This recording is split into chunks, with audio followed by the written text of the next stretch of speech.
Namaskar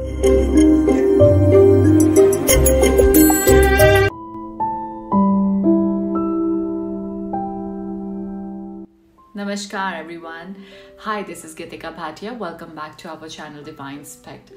So, if you have not subscribed the channel, अभी तक channel subscribe नहीं किया है, चैनल पे नए हैं, so प्लीज़ चैनल को सब्सक्राइब कर दीजिए, बेल आइकॉन को हिट कर दीजिए, जिससे डेली आने वाले 6 PM अपलोड्स और भी बहुत सारे अपडेट्स आपके नोटिफिकेशन बॉक्स में ऑटोमेटिकली लैंड कर जाएंगे. And if you are already YouTube family member Divine Spect के, so thank you so much for all your love and support.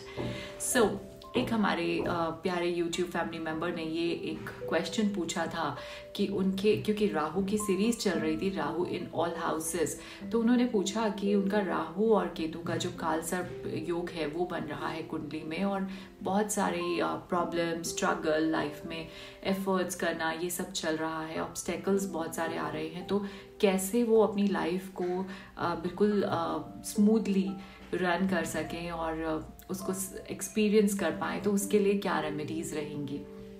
सो देखिए, सबसे पहले मैं आपको ये बताना चाहूँगी कि जब राहु और केतु कालसर्प योग बनाते हैं कुंडली में, तो राहु और केतु हमेशा अपने से 7th हाउस में रहते हैं. यानी राहु जिस भी हाउस में होगा कुंडली में, केतु उसके 7th हाउस में बिल्कुल ऑपोजिट बैठा होगा, और वो कोई भी हाउस में हो सकते हैं, वो 1st से 7th हाउस में भी, व्हाटएवर इट इज.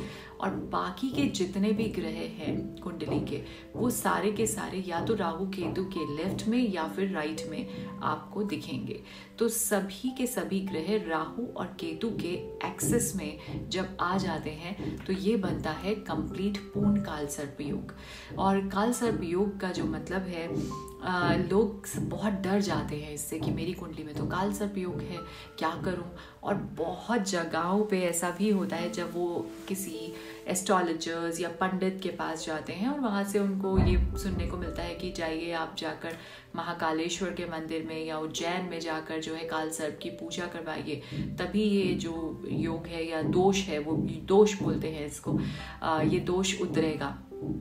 सो देखिए, सबसे पहले इस बात को समझने की कोशिश कीजिए कि इसकी कोई एक कंप्लीट रेमेडी नहीं है कि आपने ये किया और कालसर्प दोष जो है आपकी कुंडली में वो खत्म हो गया.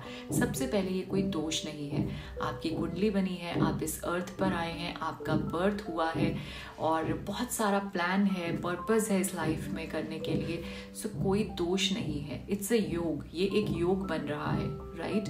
और जब ये योग बना, जब आप बॉर्न हुए, जब आपका जन्म हुआ, तो उस समय जो प्लैनेटरी पोजीशंस होती हैं उस समय की, वो हमारी कुंडली जो है वो उसका एक स्नैपशॉट होता है, वो एक पिक्चर ले ली गई उस समय उन सभी प्लैनेट्स की, जहाँ जहाँ पे जो जो प्लेस्ड था उनकी पोजीशंस की.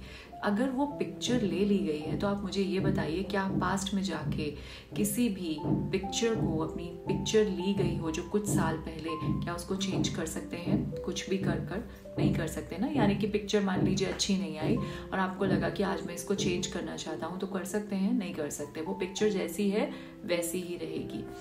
तो इसीलिए जो कुंडली है आपकी, जिसमें राहु और केतु इस तरह से प्लेस्ड हैं जहाँ पे कालसर्प योग बन रहा है, तो वो किसी रेमेडी से खत्म कभी भी नहीं होगा.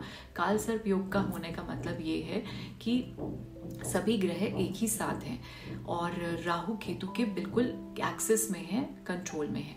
तो राहु और केतु हैं क्या? राहु और केतु से डरना नहीं है. राहु जो है वो आपको, आपकी विशेस, आपकी डिजायर्स, सब कुछ पूरी करने के लिए आपको एक क्लेवरनेस देता है, आपको एक इंटेलिजेंस देता है, राइट. और आपकी डिजायर्स पूरी करता है लाइफ में, ये है राहु. और जब हम बात करते हैं केतु की, राहु के पास दिमाग बहुत है क्योंकि सिर्फ और सिर्फ सर है. और जब बात करते हैं केतु की, तो केतु के पास धड़ है और उसमें उसका मन है. तो बात होती है जब मन की, तो इमोशंस इसमें स्ट्रांग होना, ये होता है केतु. और जितना अध्यात्म, स्पिरिचुअलिटी, ये सब केतु है. Ketu is all about spirituality and Rahu is all about materialistic things. तो ये दोनों जो है, इनके बीच में जब ग्रह आ जाते हैं तो लाइफ में बहुत ज़्यादा एफर्ट्स करने पड़ते हैं आपको कुछ भी पाने के लिए. लेकिन ये जो एफर्ट्स हैं ये खत्म नहीं होते हैं, लाइफ लॉन्ग चलते हैं. पर जब आप ये समझ जाते हैं कि मैं जितनी मेहनत करूँगा उतना ही फल मिलेगा। It's very simple to understand. ये समझना बहुत ईजी है। जो बच्चा पढ़ाई बहुत ज़्यादा करता है क्लास में, मन लगाकर पढ़ता है, मन से मेहनत करता है, वही प्रथम या फर्स्ट पोजीशन पे आता है या फिर कोई पोजीशन या अच्छी परसेंटेज लेता है। जो बच्चा ये सोचता है कि पढ़ाई बहुत टफ है, ये तो ख़त्म ही नहीं हो रही, ये सिलेबस, ये लेसन, ये सब्जेक्ट, तो वो उतने ध्यान से पढ़ता नहीं है और उसके परसेंटेज अच्छे नहीं आते। लेकिन जो 12th तक की पढ़ाई है, फिर उसके बाद कॉलेज की पढ़ाई है, तो ऐसी ही चलती रहेगी, right? So this is the way it is, this is our life is. हमारी लाइफ में ये जो हमने खुद ही ये सब कुछ प्लान किया है कि इस बार हमें स्ट्रगल बहुत करना है, जो भी करना है मेहनत से हासिल करना है। तो जहाँ आप मेहनत करते रहेंगे, जितनी मेहनत करेंगे मन से, ये सोचे बिना कि ये मेरे ऊपर बोझ है, तब आप देखेंगे कि आपकी लाइफ जो है वो कितनी ब्यूटीफुल हो जाती है। सो राहु केतु के जो रिजल्ट्स हैं, जो आप चाहते हैं लाइफ में, वो मिलने शुरू हो जाते हैं। लेकिन उसके साथ में राहु के अगर अच्छे इफेक्ट्स चाहिए आपको, और केतु के भी अच्छे इफेक्ट्स चाहिए, और आपकी लाइफ में जो मेहनत है वो तो सभी की लाइफ में है, पर यहाँ मेहनत थोड़ी ज़्यादा होती है और रिजल्ट्स भी उतने ही अच्छे होते हैं। ये देखने वाली बात है। जो भी राहु केतु यानी काल सर्प योग वाले, कुंडली वाले जातक हैं, लोग हैं, उनकी लाइफ में मेहनत बहुत होती है, लेकिन उसके बाद जो फल मिलता है लोग देखते हैं। The name, the fame they always get in life, वो लोग देखते हैं। लेकिन यही वो लोग होते हैं जब वो इन चक्रों में पड़ जाते हैं कि काल सर्प योग है, मेहनत बहुत है लाइफ में, एफर्ट बहुत है, दुख बहुत है, ऑब्स्टेकल्स बहुत है, मैं कुछ भी करूँगा मुझे कुछ नहीं मिलेगा। सो वो लोग रेमेडीज और ये सब के ही चक्करों में पड़े रह जाते हैं। सो फर्स्ट थिंग, मेहनत बहुत करेंगे, रिजल्ट्स मिलेंगे ही मिलेंगे। सेकेंड थिंग, जो रेमेडी की बात करते हैं, तो Rahu is all about addictions also. जब एडिक्शंस की बात होती है, वो कोई भी एडिक्शन हो सकती है। अगर राहु के अच्छे इफेक्ट्स चाहिए तो कोई भी एडिक्शन हो, उसको फट से छोड़ दीजिए, तुरंत छोड़ दीजिए। वो सोने की हो सकती है, वो ड्रग्स की हो सकती है, अल्कोहल की हो सकती है, किसी भी टाइप की हो सकती है, वो जुए की लत हो सकती है, वो गैम्बल की किसी भी टाइप की हो सकती है, उसको आपको छोड़ना है। राहु जो है वो it's all about technology, new ideas, innovations, all about that. अगर आप इन सब में अपने पैर रखते हैं, अपना करियर ऑप्ट करते हैं, प्रोफेशन रखते हैं, तो आप देखेंगे आपको सफलता बहुत अच्छी मिलती है, आपका दिमाग वैसा चलता है।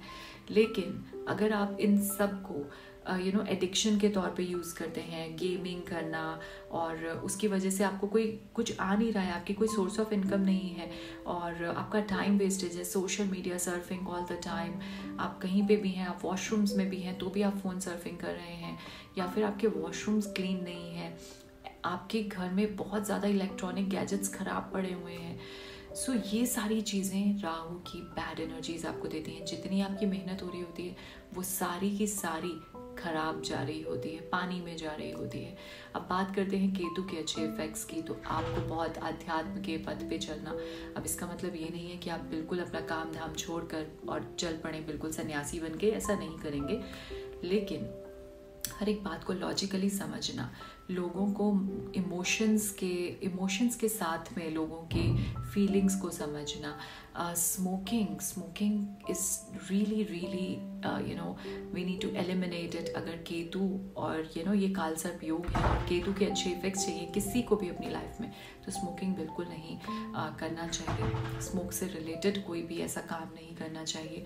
और जो केतु का समय होता है, मेडिटेशन, जो रूटीन है केतु का, वो जो समय है वो डॉन का समय है, मॉर्निंग में जो सूर्य उदय से पहले का समय है, 45 मिनट्स पहले, वहाँ से आप अपना रूटीन शुरू कीजिए। जो भी अच्छा काम आपको करना है, लिखने का काम है, मेडिटेशन का काम है, कुछ भी, वो आप उस समय कीजिए।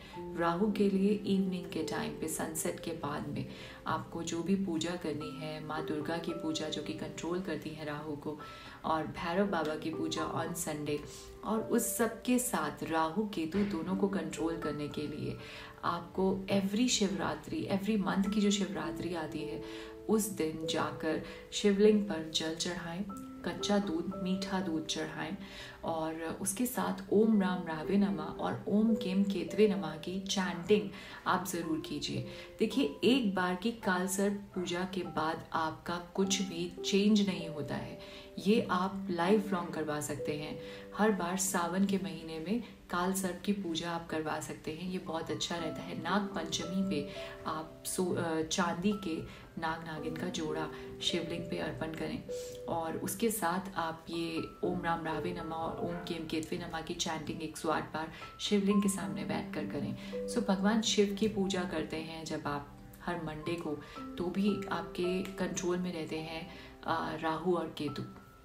के कंट्रोल में रहने का मतलब है जो काम आपको करने चाहिए लाइफ में, जो कि सीधे हैं, वही आप करते हैं। क्योंकि हम सब जानते हैं कि जो सर्प देवता है वो हैं हमारे शिव जी, वो रखते हैं अपने कंट्रोल में सभी जो राहु और केतु को। तो इसीलिए राहु केतु के जो ये योग है काल सर्प का, इससे डरना नहीं है। लाइफ में जितना मेहनत आप कर सकते हैं कीजिए, और ये कुछ छोटी छोटी रेमेडीज जो मैंने आपको बताई ये आप फॉलो कीजिए। एवरी मंथ की हैं, एवरी सावन की हैं, और उसके साथ में एवरी मंडे को ओम नमः शिवाय की चैंटिंग और जल अर्पित कीजिए शिवलिंग पे। घर पे लाके रख लीजिए, अगर आप मंदिर नहीं जा सकते शिवलिंग को घर पे स्थापित कर लीजिए, छोटे से शिवलिंग ले आइए। और जब आप इसको फॉलो करते हैं तो आप देखेंगे कि लाइफ में जब आप मेहनत, एक्शन, कर्मास करने शुरू करते हैं और जो रिजल्ट आने शुरू होते हैं, you will be so happy every time and the life will be smooth. या सो ठीक है, आप इसको फॉलो कीजिए and Shiv ji will bless you always. ओम नमः शिवाय।